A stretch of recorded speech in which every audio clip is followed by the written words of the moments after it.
Stu Scheller, United States Marine Corps. Stu Scheller, United States Marine Corps. I'm the current battalion commander for Advanced Infantry Training Battalion. I've been in the Marine Infantry for 17 years. Started my tour with Victor 1-8. It's the current unit that's doing perimeter security, dealing with the mess that's going on there. You can see open source reporting that there was an explosion and some people were killed. I know through my inside channels that one of those people that were killed was someone that I have a personal relationship with. Won't go into more details because the families are still being notified. Not making this video because it's potentially an emotional time.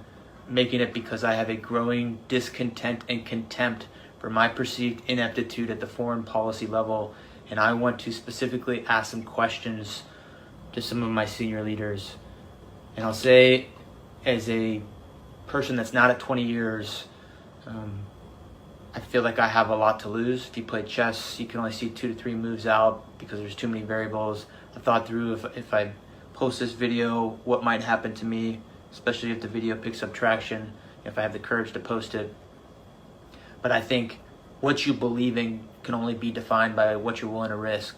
So if I'm willing to risk my current battalion commander seat, my retirement, my family's stability, to say some of the things that I want to say, I think it gives me some moral high ground to demand the same honesty, integrity, accountability from my senior leaders. And so I want to start with, we'll just use the Marine Corps. We'll just stick with the Marine Corps. So in the current fallout of Afghanistan, a lot of Marines were posting on social media, and in response to that, the Commandant published a letter, which is the service chief of the Marine Corps.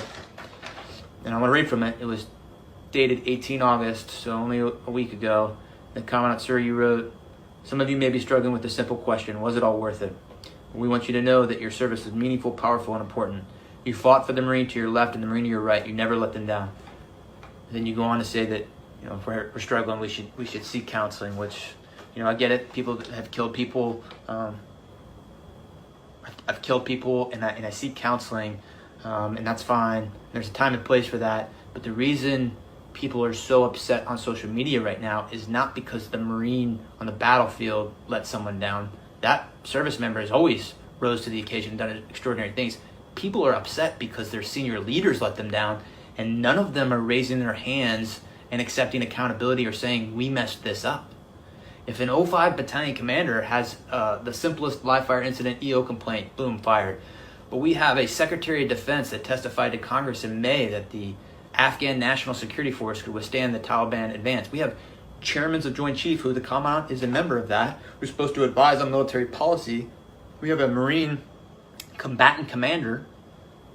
All of these people are supposed to advise. And I'm not saying we've got to be in Afghanistan forever, but I am saying, did any of you throw your rank on the table and say, hey, it's a bad idea to evacuate Bagram Airfield, the strategic air base, before we evacuate everyone? Did anyone do that? And when you didn't think to do that, did anyone raise their hand and say, we completely messed this up? I've got battalion commander friends right now that are posting similar things, and they're saying, wondering if all the lives were lost and if it was in vain, all those people that we've lost over the last 20 years. And he goes on to say that we're all part of a chain. While every link may not be tested, the strength of the chain is only as strong as each link, and you got to be, good link, something like that. And what I'll say is, from my position, potentially all those people did die in vain if we don't have senior leaders that own up and raise their hand and say, we did not do this well in the end. Without that, we just keep repeating the same mistakes. This amalgamation of the economic / corporate / political / higher military ranks are not holding up their end of the bargain. I want to say this very strongly. I have been fighting for 17 years. I am willing to throw it all away to say to my senior leaders, I demand accountability.